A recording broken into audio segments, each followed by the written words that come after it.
देखिए साथियों, पिछली वीडियो में हमने थर्नडाइक का सिद्धांत पढ़ा था और उससे पहले वीडियो में हमने थर्नडाइक के नियम पढ़े थे और उससे पहले में हमने अधिगम के बारे में पढ़ा था। आज हम इवान पी पावलोव के बारे में पढ़ेंगे और उनके सिद्धांत के बारे में पढ़ेंगे। तो देखिए इन्होंने क्या बताया था। ये एक रूसी शरीर शास्त्री मनोवैज्ञानिक थे। रूसी शरीर शास्त्री मनोवैज्ञानिक थे। ये शरीर शास्त्री मनोवैज्ञानिक थे। ये एक मनोवैज्ञानिक थे।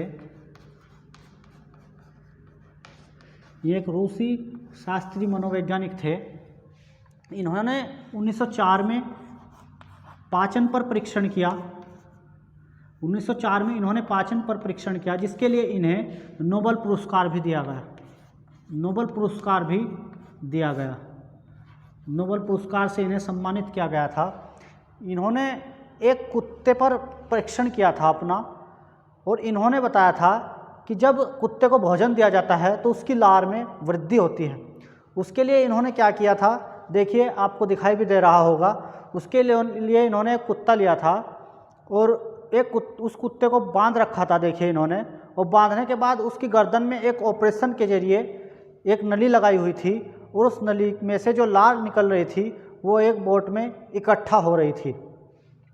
ऐसा करने के बाद कुत्ते को भोजन दिया जाता था, और जब भी कुत्ते को भोजन दिया जाता था तो कुत्ते की लार में वृद्धि होती थी। ये इनका प्रयोग था। तो देखिए इन्होंने इस प्रयोग को कैसे दिया था, इधर देखिए।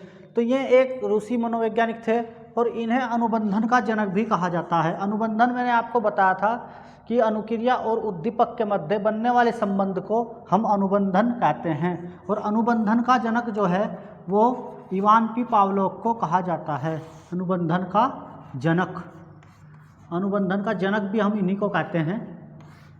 ठीक है, ये तीन बातें करने के बाद अब हम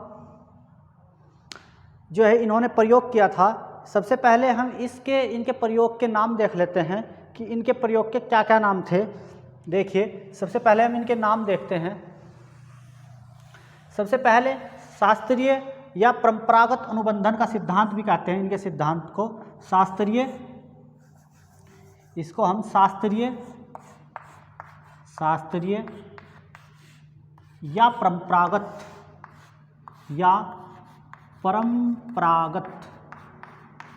अनुबंधन का सिद्धांत भी हम इसी को कहते हैं। अनुबंधन का सिद्धांत भी हम इसी को कहते हैं। दूसरा, इनके सिद्धांत को क्या कहते हैं हम, संबंध प्रत्यावर्तन का सिद्धांत भी हम इन्हीं के सिद्धांत को कहते हैं। संबंध नंबर 2 पर हम इससे क्या कहते हैं, संबंध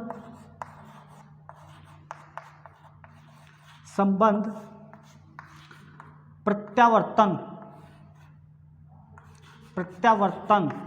का सिद्धांत भी कहते हैं हम इसको, संबंध। और अनुकूलन अनुक्रिया का सिद्धांत भी हम इसे कहते हैं। अनुकूलन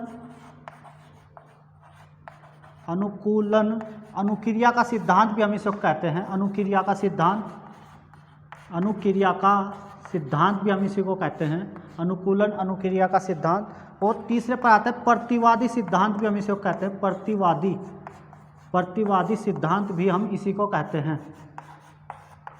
प्रतिवादी सिद्धांत भी हम इसी को कहते हैं। और इसको हम एस थ्योरी भी कहते हैं, यानी स्टिमुलस, क्योंकि भोजन जो था वो स्वतंत्र था, कुत्ता स्वतंत्र नहीं था, कुत्ते को बांध कर रखा था, तो इसलिए इसको एस टाइप थ्योरी भी कहते हैं। एस टाइप थ्योरी भी हम इसी को कहते हैं। और एक नाम है इसका अनुबंधन अनुक्रिया का सिद्धांत। अनुबंधन, यहाँ पर देख लीजिए, अनुबंधन अनुक्रिया का सिद्धांत। अनुक्रिया का सिद्धांत, अनुबंधन अनुक्रिया का सिद्धांत भी हम इसी को कहते हैं। तो देखिए अनुबंधन अनुक्रिया का सिद्धांत भी हम इसी को कहते हैं। ये इसके नाम हैं, इतने नाम इनके सिद्धांत के हैं। किसी का भी नाम बहुत सी बार पेपर में आ जाता है, तो ये नाम आपको याद करने हैं। उसके बाद हम आते हैं इनके प्रयोग पर। इन्होंने 3 प्रयोग किए थे एक कुत्ते के साथ में। देखिए क्या क्या प्रयोग किए थे। नंबर 1 आता है, सबसे पहले देखिए मैं आपको बता देता हूँ। सबसे पहले इन्होंने एक कुत्ते को क्या दिया था, भोजन दिया। सबसे पहले कुत्ते को इन्होंने भोजन दिया, भोजन देने के बाद कुत्ते के मुंह से क्या आई, लार आई। उसके बाद इन्होंने दूसरे प्रयोग, पहले प्रयोग था ये तो इनका, दूसरे प्रयोग में इन्होंने क्या किया, कुत्ते को पहले घंटी बजाई सॉरी, घंटी बजाने के बाद इन्होंने कुत्ते को भोजन दिया, भोजन दिया, और भोजन देने के बाद कुत्ते के मुंह से क्या आई, लार आई। तीसरे नंबर पे इन्होंने तीसरे प्रयोग में क्या किया, केवल घंटी बजाई, घंटी बजाई, और घंटी बजाने के बाद कुत्ते के मुंह से क्या आई, लार आई। ये प्रयोग इन्होंने एक कुत्ते के ऊपर किया था। तो देखिए अब हम जानें कि ये प्रयोग इन्होंने कैसे कैसे किया था और क्या क्या इन्होंने इस प्रयोग में बताया था। सबसे पहले हम देखते हैं पहले प्रयोग के बारे में। पहले प्रयोग के बारे में इन्होंने देखिए क्या बताया था। पहले प्रयोग में इन्होंने कुत्ते को भोजन दिया, भोजन देने के बाद कुत्ते के मुंह से क्या आई, लार आई।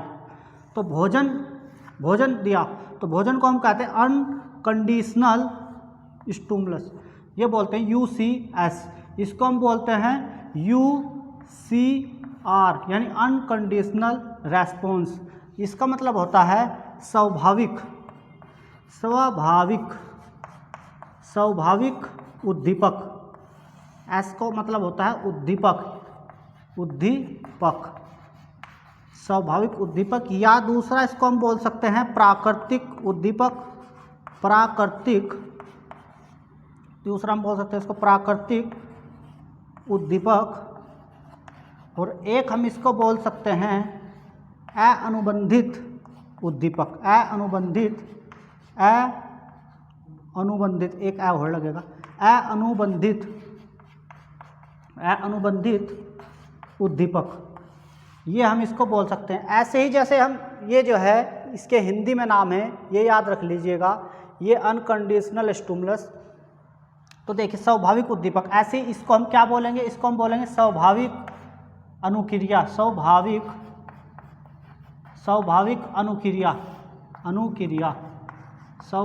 अनुक्रिया, इसको हम बोलेंगे स्वाभाविक अनुक्रिया। दूसरे नंबर पर इसका नाम ऐसे ही आ जाएगा प्राकृतिक अनुक्रिया, प्राकृतिक अनुक्रिया, प्राकृतिक अनुक्रिया। तीसरे पर अनुबंधित अनुक्रिया, अनुक्रिया, ठीक है। ये इसके नाम हो गए 3। तो सबसे पहले इन्होंने भोजन दिया तो कुत्ते को लार आई, इसके ये नाम है। उसके बाद इन्होंने क्या किया, घंटी बजाई कुत्ते के सामने, और घंटी बजाने के बाद फिर कुत्ते को क्या दिया, भोजन दिया। सबसे पहले क्या बजाई इन्होंने, घंटी बजाई, और घंटी बजाने के बाद क्या दिया, भोजन दिया। तो दूसरे प्रयोग में इन्होंने घंटी बजाई, घंटी बजाने के बाद क्या दिया, कुत्ते को भोजन दिया, और भोजन देने के बाद कुत्ते के मुख से क्या आई, लार आई। तो ये देखें क्या आई, लार, कुत्ते के मुख से लार आई। दूसरे नंबर पे ये प्रयोग किया। तो घंटी बजाई इन्होंने सबसे पहले, उसके बाद भोजन दिया।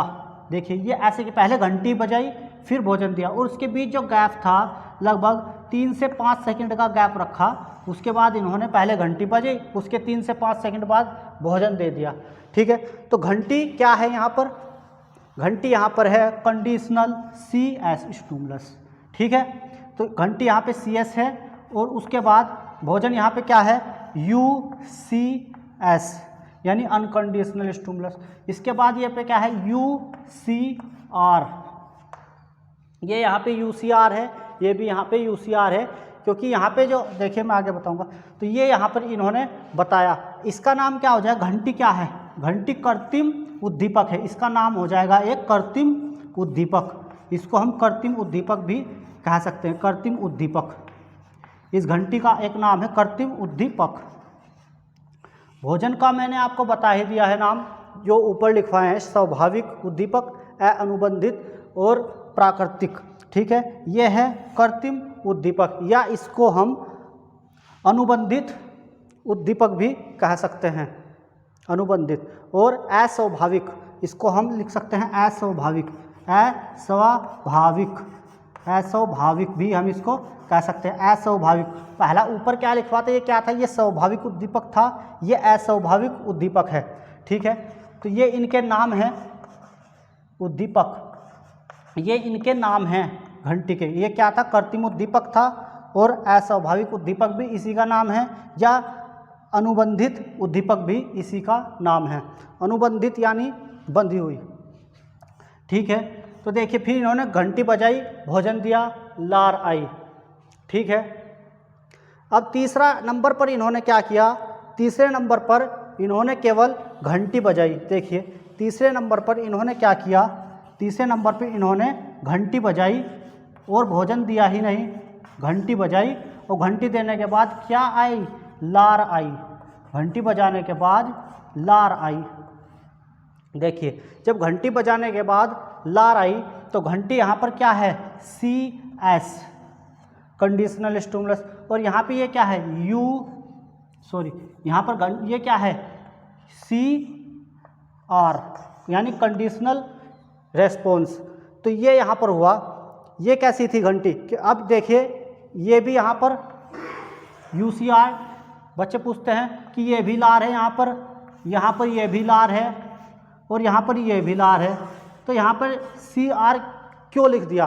तो देखिए यहाँ पर जो कुत्ते के मुंह में लार आ रही थी ये भोजन के कारण आ रही थी, लेकिन यहाँ पर जो कुत्ते के मुंह में लार आ रही थी वो घंटी से आ रही थी, ना कि भोजन से। यहाँ पर जो कुत्ते के मुंह में लार आई वो भोजन से आई, लेकिन कुत्ते को मुंह में, यहाँ पर घंटी के मुंह में जो लार आ रही है वो लार घंटी की वजह से आ रही है।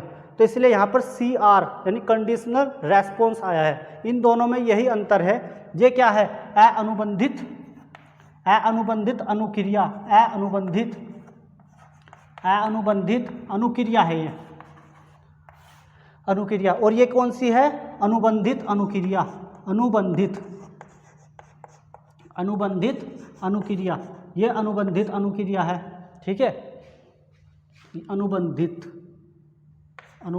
ठीक है, ये भी अनुबंधित, ठीक है। ये अनुबंधित अनुक्रिया है, ये अनुबंधित अनुक्रिया है। देखिए एक बार, ये देखिए सबसे पहले क्या था, UCS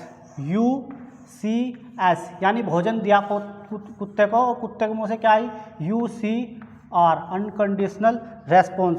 उसके बाद क्या हुआ, ये पहला प्रयोग था। दूसरे प्रयोग में क्या किया, कुत्ते को जो है CS कंडीशनल स्टिमुलस दिया, उसके बाद UCS दिया, UCS, और UCS देने के बाद कुत्ते के मुंह से क्या आई, लार, और लार कैसी थी, UCR, ये लार थी। तीसरे नंबर पर क्या किया, तीसरे नंबर पर केवल घंटी बजाई, घंटी यानी CS बजाई, और कुत्ते के मुंह से क्या आई, लार। ये लार कैसी थी, ये लार कैसी थी, अनुबंधित लार थी, यानी CR, ठीक है। तो ये थी है। तो ये तीनों क्रियाएं जो हैं आपको याद रखनी है, ऐसे ही इनके नाम भी मैंने आपको बता दिए हैं क्या क्या हुआ था। तो ये तीन हैं। इन तीनों के बाद अनुबंधन के लिए शर्तें क्या क्या हैं, जब ये आप अनुबंधन कराएंगे तो इसके लिए इन्होंने कुछ शर्तें बताई हैं। और शर्तें क्या क्या बताई हैं, तो देखिए इसके लिए शर्तें, आप हेडिंग डाल दीजिए अनुबंधन की शर्तें। तो इसमें पहली शर्त क्या है, देखिए अनुबंधन की पहली शर्त क्या बताई है इन्होंने, पॉइंट है अनुबंधन की शर्त, अनुबंधन की शर्त। शर्तें क्या क्या हैं अनुबंधन की, ये शर्तें हम देख सकते हैं। तो ये आप हेडिंग डाल दीजिए अनुबंधन की शर्तें। सबसे पहले इन्होंने क्या बताया, इन्होंने बताया कि UCS और CS को प्रस्तुत करने का, UCS और CS, UCS क्या है, भोजन, और CS क्या है, घंटी। इन्होंने बताया कि इसको प्रस्तुत करने का एक सही क्रम होना चाहिए, यानी पहले क्या बजेगी, घंटी, और दूसरे नंबर पर क्या दिया जाएगा, भोजन, और इनके मध्य जो समय होगा वो समय भी 3 से 5 सेकंड होना चाहिए। ये इनकी क्या थी, ये इनके नियम की पहली शर्त थी कि इसके मध्य जो समय होना चाहिए वो 3 से 5 सेकंड का होना चाहिए। अब देखिए दूसरी शर्त क्या थी इनकी, ये तो हो गई पहली शर्त। कि यूसीएस और सीएस को प्रस्तुत करने का सही क्रम होना चाहिए। दूसरी शर्त क्या थी? दूसरी शर्त देखिए, तो इन्होंने जो दूसरी शर्त दी थी, इन्होंने कहा था यूसीएस सीएस से अधिक प्रभावशाली होना चाहिए। यूसीएस क्या है? भोजन। तो भोजन को इन्होंने बताया था कि भोजन जो है वो घंटी से, ये घंटी है, घंटी से अधिक प्रभावशाली होना चाहिए। यानी ऐसा नहीं होना चाहिए कि घंटी बजा दी और घंटी बजाने के बाद, घंटी तो बहुत सारी बजा दी और भोजन दिया उसको थोड़ा सा, तो उससे कोई लाभ नहीं होने का। घंटी बजाने के बाद भोजन भी उसको भरपेट देना चाहिए, तब इसका लाभ मिलेगा।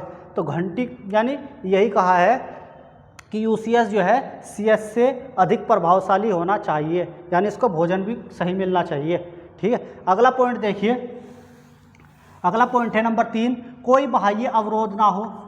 कोई बाह्य अवरोध ना हो, बाह्य अवरोध ना हो, अवरोध, कोई बाह्य अवरोध ना हो, कोई बाह्य अवरोध ना हो इसमें, यानी कोई बाहर से आवाज़ या शोर शराबा या कोई चीज़ परेशान करती हो। जिस समय कुत्ते के सामने घंटी बजाई जाती है और उसको भोजन दिया जाता है, उस समय कोई बाह्य अवरोध नहीं होना चाहिए, यानी बाहर से कोई घंटी की आवाज़ या किसी प्रकार की कोई तंगी नहीं होनी चाहिए। और एक इन्होंने बताया था क्या, कि अनुबंधन की दशाएं अनुकूल हों, अनुबंधन की दशाएं अनुकूल हों। इसके बाद आता है अनुबंधन के नियम। यहाँ पर तो अनुबंधन की शर्तें थी, उसके बाद आता है अनुबंधन के नियम। नियम, अब हम इसके नियम पढ़ेंगे। नियम पढ़ने के बाद हम इसके शैक्षिक महत्व पढ़ेंगे, फिर ये समाप्त हो जाएगा आपका। और ये आपको एक बार देखने से मैं समझता हूँ याद हो जाएगा। सबसे पहला है इसका नियम विलोपन। विलोपन सबसे पहला इसका नियम है विलोपन। देखिए विलोपन में क्या कहा गया है, विलोपन में ये बात कही गई है कि भोजन दिया जाता है, जब किसी भी कुत्ते को भोजन दिया जाता है तो उसके मुंह से क्या आती है? लार आती है, लार आती है। फिर घंटी बजाई जाती है, फिर क्या होता है? भोजन दिया जाता है, फिर क्या आती है? लार आती है। ऐसे ही फिर क्या दिया जाता है? फिर ऐसे ही किया जाता है, घंटी बजाई जाती है, भोजन दिया जाता है, लार आती है, घंटी बजाई जाती है, भोजन दिया जाता है, लार आती है। फिर क्या करते हैं? घंटी बजाते हैं और कुत्ते के मुंह से क्या आती है? लार आती है। फिर घंटी बजाते हैं, फिर कुत्ते के मुंह से क्या आती है? लार आती है। फिर घंटी बजाते हैं, कुत्ते के मुंह से लार आनी फिर बंद हो जाती है एक समय के बाद। कब तक करेंगे ऐसा? एक समय ऐसा आएगा कि वो देखा कि भाई तो भोजन ही नहीं मिल रहा, ये क्या फायदा है, तो लार आनी, या इसे क्या कहते हैं? विलोपन कहते हैं, जब लार आनी बंद हो जाती है। तो यही कहा गया है कि इसमें जो होता है भोजन की बहुत सी बार मतलब घंटी को बार बार, यानी घंटी क्या है? सीएस को बार बार प्रस्तुत करने के बाद एक समय पर ये क्या है? लार आनी बंद हो जाती है, यानी एक टाइम के बाद ये क्या हो जाती है? लार आनी बंद हो जाती है। अगला है इसका उत्तेजना। अगली देखिए इसकी हेडिंग क्या है? अगली उत्तेजना। उत्तेजना में क्या कहा गया है? उत्तेजना में कहा है कि यूसीएस प्लस सीएस को, यूसीएस और सीएस को जब बार बार प्रस्तुत करेंगे तो कुत्ते के अंदर एक उत्तेजना उत्पन्न हो जाती है कि अब मुझे भोजन मिलने वाला है। तो यूसीएस और सीएस को बार बार प्रस्तुत करने पर कुत्ते के अंदर एक प्रकार की उत्तेजना उत्पन्न होती है, जैसे घंटी बजेगी एकदम वो उत्तेजित हो जाएगा कि हाँ अब तो मुझे भोजन मिलेगा भाई। तो ये होता है, तो भोजन के इसके कारण जो है भोजन के उसके अंदर एक उत्तेजना आ जाती है, भोजन के कारण नहीं, घंटी के कारण। जैसे घंटी बजती है उसके कारण एक उत्तेजना उत्पन्न हो जाती है। अगली हेडिंग आती है आपकी, अगली हेडिंग देखिए, अगली हेडिंग आती है आपकी स्वतः पुनः लाभ।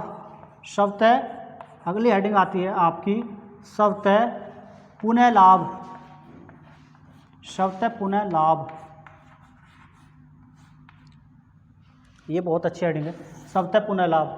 चलिए तो स्वतः पुनः लाभ की देखिए, स्वतः पुनः लाभ में क्या होता है? स्वतः पुनः लाभ में यदि इसमें बताया गया है कि यदि विलोपन के बाद कभी कभी कुत्ते के सामने CS यानी घंटी प्रस्तुत की जाती है तो फिर उसके सामने लार उत्पन्न हो जाती है। ठीक है, क्या बताया गया है कि जब भी कुत्ते के सामने कभी कभी जैसे कुत्ता कहीं जा रहा है, वही घंटी की आवाज़ उसने फिर सुनी तो फिर से उसके सामने क्या हो जाती है, लार उत्पन्न होती है। इसका एग्जाम्पल देखिए क्या होगा। जैसे किसी क्लास में एक टीचर पढ़ाने के लिए जाता है, ये एक क्लास है और इस क्लास में एक टीचर पढ़ाने के लिए जाता है, लेकिन पढ़ाने से पहले वो एक चपरासी होता है, उसको क्या बोलता है कि इस क्लास में मेरा डंडा रखे हो। वो उस क्लास में डंडा रख जाता है और डंडा रखने के बाद वो बच्चों की पहले पिटाई करता है और फिर पढ़ाता है। लेकिन एक दिन अचानक क्या होता है कि उस क्लास में वो उस स्कूल में वो अध्यापक नहीं आता। अध्यापक नहीं आने के कारण वो अध्यापक नहीं आता तो प्रिंसिपल जी क्या कहते हैं कि ये डंडा ले जाओ, इस चपरासी भाई साहब कहते हैं कि ये डंडा जाओ और उस क्लास में रखे आओ। जैसे ही वो डंडा उस क्लास में जाता है, बच्चे शांत हो जाते हैं कि मास्टर आ लिया, अब बजेगा भाई, अब चुप हो जाओ। तो ये क्या है, मास्टर तो नहीं आया, तो ये भय क्या है। पहले तो जो भय था वो उस मास्टर जी के कारण था, लेकिन अब भय उस डंडे के कारण बच्चों में बन गया है। जैसे जैसे डंडा वहाँ पर रखा जाता है बार बार, जैसे अगले दिन भी टीचर नहीं आया, फिर डंडा रखा है, बच्चे चुप हो गए, ऐसे ही रोजाना ये प्रक्रिया चलती है। बच्चों के मन में फिर क्या जाता है कि अब तो मास्टर रखता ही नहीं है, या तो बस ऐसे ही डंडा है, तो हमें डराया जाता है डंडा रख करके, यहाँ पर कोई नहीं, फिर डंडा रखना बंद कर दिया जाता है। लेकिन एक दिन अचानक 1 महीने के बाद फिर से क्लास में वही डंडा रखा जाता है, तो बच्चे एकदम चुप हो जाते हैं कि आज तो फिर आ गया मास्टर, आज फिर बजा होगा। तो ये इसका सुटेबल उदाहरण है। ठीक है, तो अगला देखिए इसमें क्या आता है। अगला इसमें आता है उद्दीपक विभेदन। विभेदन लिख सकते हैं इसको, उद्दीपक या विभेदन। उद्दीपक विभेदन। उद्दीपक विभेदन आता है अगला, विभेदन। इसमें क्या होता है उद्दीपक विभेदन में, जब कोई कुत्ता, कोई भी कहीं घूमता हुआ वो कुत्ता कहीं भी रेलवे स्टेशन या किसी भी चीज़ के पास वो कुत्ता घूमता है और उसके बाद उसकी उसी जैसी आवाज़ उसको सुनाई पड़ती है जैसी घंटी की आवाज़ उसको सुनाई जाती थी, जैसी घंटी की आवाज़ उसको दी जाती थी उस टाइम पे, ऐसी आवाज़ एक दिन अचानक उसको घूमते हुए सुनाई देती है। तो वो उसमें विभेद करना सीख जाता है कि हाँ ये तो वही आवाज़ है जिसके कारण मुझे भोजन मिलता था। तो ये क्या है, उद्दीपक विभेदन है। ये उद्दीपक विभेदन है। और क्रम के बारे में मैंने आपको बता ही दिया। क्रम कैसा होना चाहिए, पहले घंटी प्रस्तुत होनी चाहिए और घंटी प्रस्तुत होने के बाद क्या होना चाहिए, भोजन होना चाहिए। और इनके बीच समय मैंने आपको बता ही दिया, समय कितना है। ये क्रम भी, इसको कालिक क्रम भी हम कह सकते हैं। कालिक क्रम भी हम इसको कह सकते हैं। कालिक क्रम कैसा होना चाहिए, इनके बीच समय जो है 3 से 5 सेकंड का होना चाहिए, मैंने आपको बताया ही है। ये भी इसके नियम हैं कि इसमें 3 से 5, ये मैंने आपको पहले ही बता दिया था। तो कालिक क्रम में हम ये लिख सकते हैं। अब इसके आते हैं शैक्षिक महत्व। तो शैक्षिक महत्व देखिए, अब हम इसके शैक्षिक महत्व पढ़ते हैं। शैक्षिक महत्व देखिए, अब इसके शैक्षिक महत्व अब हम इसके पढ़े। शैक्षिक महत्व, अब देखिए हम इसके शैक्षिक महत्व देखते हैं। शैक्षिक महत्व इसमें क्या है, सबसे पहला इसका शैक्षिक महत्व है। इसका जो महत्व है मैं आपको बता, सबसे पहले पशुओं को ट्रेंड करने में इसका उपयोग किया जाता है विधि का। पशुओं को ट्रेंड करने में, ये भी लिख सकते हैं, एक बार आया हुआ है क्वेश्चन पेपर में। पशुओं को ट्रेंड करने के लिए कौन से सिद्धांत का उपयोग किया जाता है, पशुओं को ट्रेंड करने में इसका उपयोग किया जाता है, पशुओं को ट्रेंड करने में। ठीक है, दूसरा है इसका कि जब भी बच्चे को पढ़ाएं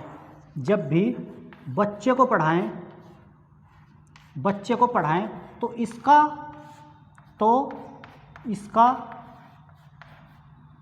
किसका, विषय वस्तु का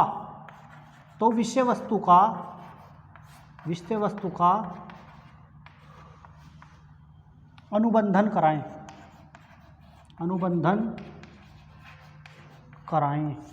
जब भी बच्चे को पढ़ाएं, यहाँ पे देखिए, बच्चे को पढ़ाएं बच्चे को पढ़ाएं। जब भी बच्चे को पढ़ाएं तो विषय वस्तु से उसका अनुबंधन कराएं। इसका क्या मतलब है? जैसे आप बच्चे को पढ़ा रहे हो कि ए फॉर एप्पल, तो ये क्या करा रहे हो आप बीच में? ए फॉर एप्पल, ये अनुबंधन ही तो है। बोलने में जो अच्छा लग रहा है, ए फॉर एप्पल, जैसे बोल रहे हैं आप कैसे कबूतर, कैसे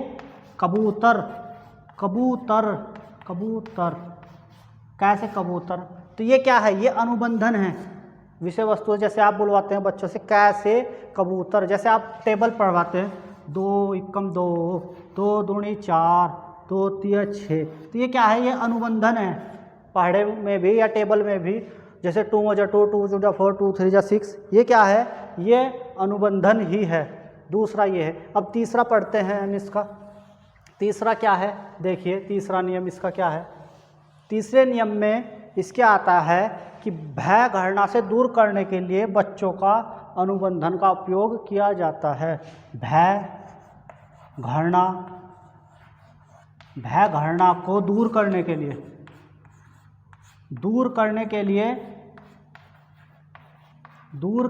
लिए भय घृणा को दूर करने के लिए कहाँ का अनुबंधन का उपयोग किया जाता है? अनुबंधन का उपयोग किया जाता है। और लास्ट है इसका कि इसमें जो है अच्छी आदतों का, एक और है अच्छी आदतों का